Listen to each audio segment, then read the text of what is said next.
मेज़बान आकाशा इकबाल और आप देख रहे हैं डबल एम न्यूज़। जी हाँ नाज़रीन, आज की मेरी वीडियो ऐसे स्टूडेंट्स के लिए है जो कि बैरून मुल्क जाकर अपनी एक अच्छी तालीम हासिल करना चाहते हैं या अपनी स्टडी कंटिन्यू करना चाहते हैं। तो आज मैं मौजूद हूँ स्टडी हब मुल्तान के बाहर, जो कि फ़ॉरेन एजुकेशन कंसल्टेंसी प्रोवाइड करते हैं ऐसे स्टूडेंट्स को जो बैरून मुल्क जाकर तालीम हासिल करना चाहते हैं, चाहे वो मेडिकल की तालीम हो, इंजीनियरिंग की तालीम हो या फिर बैचलर, एमफिल या पीएचडी की। वो गाइड करते हैं कि कौन सी कंट्री या कौन सी यूनिवर्सिटी स्टूडेंट्स के लिए बेहतर रहेगी और उनके लिए कौन सी मेरिट पर वो कौन सी यूनिवर्सिटी प्रोवाइड करती है उनको स्टडी वीज़ाज। वो वीज़ाज की भी कंसल्टेंसी प्रोवाइड करते हैं और उसके अलावा आइल्स, पीटीए के टेस्ट वगैरह की भी तैयारी करवाते हैं। आइए अंदर चलते हैं, स्टडी हब के ओनर से जानते हैं कि कौन कौन सी फैसिलिटीज़ हैं जो प्रोवाइड करते हैं। अस्सलाम वालेकुम सर। वालेकुम सलाम। सर सबसे पहले तो हमारे देखने वाले को अपना नाम बता दें।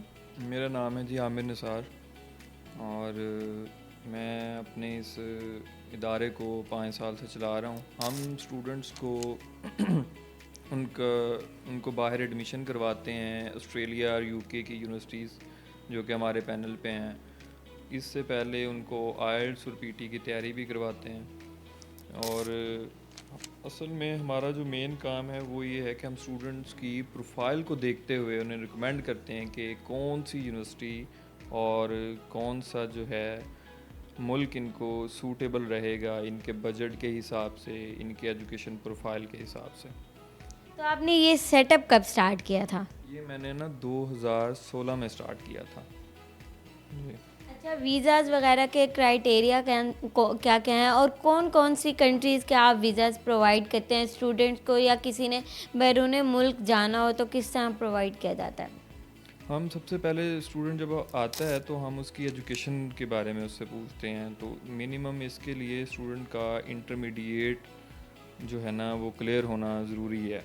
फिर उसके बाद हम उससे आइल्स और पीटी का पूछते हैं। अगर वो उसने पास किया है तो ठीक है, नहीं फिर उसको तैयारी करवाते हैं और इसके बाद हम उसका एडमिशन प्रोसेस स्टार्ट करते हैं जो कि कोई 1 महीने का प्रोसीजर होता है और फिर उसके बाद हम उसकी फ़ी पे करवा के उनके वीज़ा फ़ाइल करते हैं।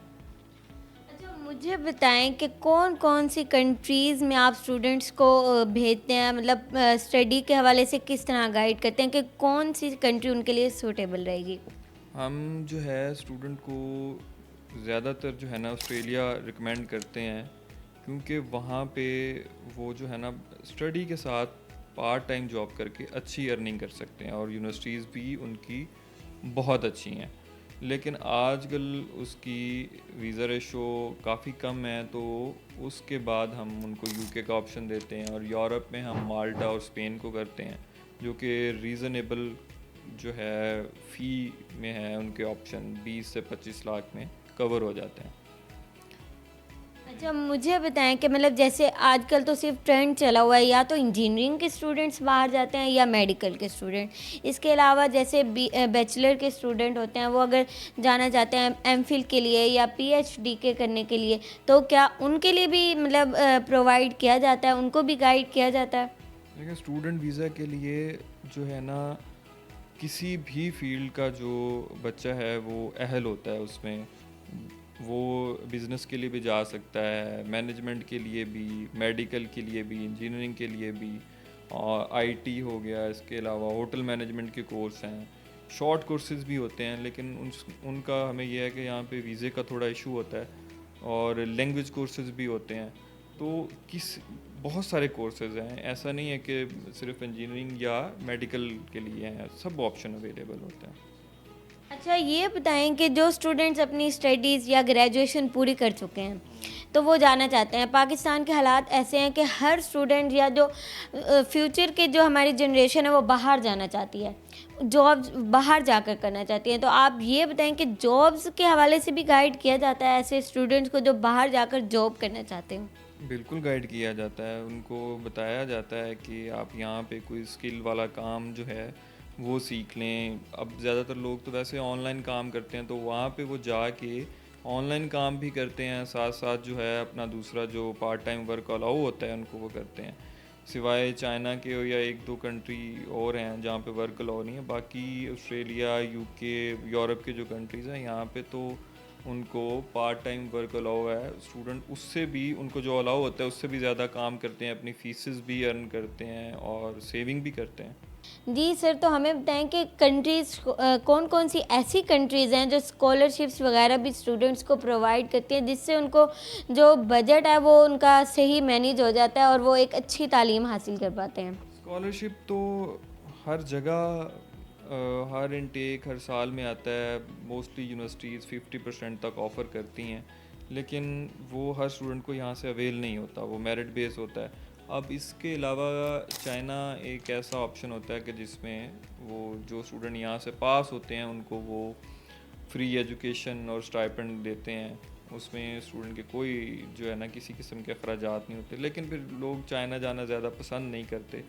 तो जहाँ पे उनकी जो जाने का मकसद होता है कि वो वहाँ पे जाके अच्छे पैसे कमा सकें और उनकी जो डिग्री है उसकी वर्थ हो, तो वहाँ पे हम ज़्यादा से ज़्यादा उनको 20 से 30% स्कॉलरशिप ही, जो आसानी के साथ इंटरनेशनल स्कॉलरशिप होता है, वो ग्रांट हो जाता है। बाकी जो फुली फंडेड स्कॉलरशिप होते हैं एमफिल या पीएचडी के लिए, वो एक लेंथी प्रोसेस है और मेरिट बेस होता है, वो इतनी आसानी के साथ नहीं होता।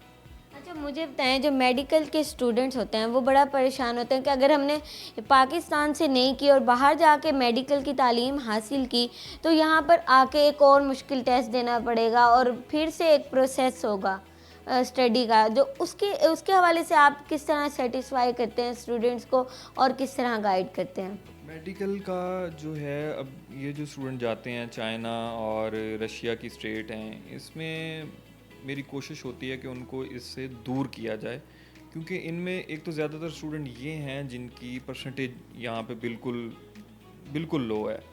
और वहाँ पे जो यूनिवर्सिटीज़ हैं, ख़ास तौर पे जो रशिया की, वो अभी नई बनी हैं। उनका जो स्टाफ है और जो टीचर्स हैं वो इतने अच्छे नहीं हैं कि वहाँ से वो पढ़ने के बाद यहाँ क्या वापस आके टेस्ट क्लियर कर सकें। चाइना की कुछ एक यूनिवर्सिटीज़ हैं अच्छी, लेकिन वो स्टूडेंट फिर उनके लिए बजट उनका अफोर्ड करना मुश्किल हो जाता है। तो मैं उन स्टूडेंट को यही कहूँगा कि आप जो है ना इस मेडिकल में जाने की बजाय कोई और फील्ड देखें, ऑस्ट्रेलिया को देखें, यूके को देखें, बायोमेडिकल में चले जाएं, बायोकेमिस्ट्री है, बायो इंजीनियरिंग है, तो वो उनके लिए बेहतर है। अभी रिसेंटली जो आप न्यूज़ सुन रहे हैं किर्गिस्तान की हैं या चाइना से भी काफ़ी पहले स्टूडेंट पढ़ के वापस आते रहे हैं, तो वो कोई फ़ायदा नहीं हुआ उनको। तो मैं तो उनको स्टूडेंट्स को यही गाइड कर देता हूँ कि आप जो है, आपकी परसेंटेज लो है तो आप ये ना करें, वो उसको कम्पीट ही नहीं कर सकते उनको। तो स्टूडेंट्स को यहाँ से पाकिस्तान से लेकर अब्रॉड में जाने तक स्टडी हब किस तरह गाइड करता है या उनको मदद फराहम करता है? कौन कौन सी सहूलियात जो है स्टूडेंट्स को दी जाती हैं? हम जो है बच्चे का एडमिशन करवाते हैं, उसका इंग्लिश टेस्ट में उनकी प्रिपरेशन करवाते हैं, डॉक्यूमेंटेशन में उनकी हेल्प करते हैं कि आपको कौन कौन से डॉक्यूमेंट्स चाहिए। फिर उनकी वीज़ा एप्लीकेशन भी हम खुद करते हैं, यूनिवर्सिटीज़ की इंटरव्यू प्रिपरेशंस करवाते हैं और आगे उनको बताते हैं कि आपके लिए कौन सी यूनिवर्सिटी और कौन सा सिटी जॉब के हवाले से ठीक रहेगा। अच्छा, इन केस वहाँ पर अगर वो जाते हैं, कोई इशू मसला, जैसे अब किर्गिज़स्तान में भी बहुत से स्टूडेंट्स को मसाइल पेश आए, वो मतलब जिस कंसल्टेंसी के तहत गए थे, तो क्या वो स्टडी हब जो है, जो उसके स्टडी हब के तहत जाते हैं, उनसे कंसल्टेंसी लेकर वीज़ाज़ एडमिशन का गाइडेंस लेकर जाते हैं, तो स्टडी हब उनकी किस तरह मदद करता है? देखिए, हम उनको वहाँ पे बाहर जब स्टूडेंट चले जाते हैं तो हम उनकी मदद कर ही नहीं सकते। हम किस हवाले से उनको, हमारा काम ही नहीं है उसके बाद उनको।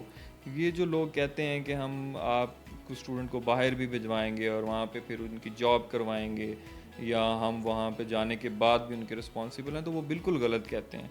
अगर इस तरह होता तो अब जो किर्गिस्तान वाला मामला हुआ है, तो इन लोगों ने क्या हेल्प आउट किया है उनको? पॉसिबल ही नहीं है। हमारा जो एक्चुअली काम है वो है उनका एडमिशन और वीज़ा तक। आगे फिर स्टूडेंट जब वहाँ पे जाता है तो वो पढ़ता है और जॉब करता है। अब उसमें हम कुछ भी नहीं कर सकते, ना हम उसकी जगह पढ़ाई कर सकते हैं, ना उसकी जगह जॉब कर सकते हैं। हम ये कर सकते हैं सिर्फ उनके लिए कि हम जो स्टूडेंट्स वहाँ पे गए हुए हैं उनके कॉन्टैक्ट्स उनको शेयर कर देते हैं, वो जॉब में उनकी हेल्प कर सकते हैं, इससे ज़्यादा कुछ नहीं। मतलब ये है कि बेसिकली ये गवर्नमेंट का काम होता है कि वो आगे जब उनको इशू पेश आता है, तो जैसे हमारे फॉरेन ऑफिसर्स वहाँ पर मौजूद होते हैं या गवर्नमेंट के जो कॉन्टैक्ट्स होते हैं उनके ज़रिए वो अपना कोई भी इशू हल करवा सकते हैं। इस तरह के जो मामला आते हैं वो बिल्कुल वो तो गवर्नमेंट के ही हैं, वही इनको सॉल्व कर सकते हैं, ऐसा ही है। Thank you. तो ये थे आमिर निसार, स्टडी हब के ओनर। इनसे हमने जाना कि स्टूडेंट्स को कौन कौन सी फैसिलिटीज़ प्रोवाइड की जाती हैं और किस तरह गाइड किया जाता है जो ऐसे स्टूडेंट जो बैरून मुल्क जाकर अपनी स्टडी कंटिन्यू करना चाहते हैं, तो वो ज़रूर एक बार तशरीफ़ लाएँ। स्टडी हब बहुत ही अच्छे तरीके से गाइड किया जाता है, यूनिवर्सिटी में उनका एडमिशन किया जाता है, वीज़ाज़ की जो प्रोसेस है वो भी ये खुद करवाते हैं, और आगे इनको जॉब्स के लिए अगर कॉन्टैक्ट्स की ज़रूरत होती है, जो पार्ट टाइम जॉब के लिए भी कॉन्टैक्ट्स की ज़रूरत होती है, तो वो बहुत ज़्यादा हेल्प आउट करते हैं। इसी के साथ अपनी मेज़बान आकाशा इकबाल को दीजिए इजाज़त। मिलते हैं एक नई वीडियो में नए प्रोग्राम के साथ, तब तक के लिए अल्लाह निगहबान।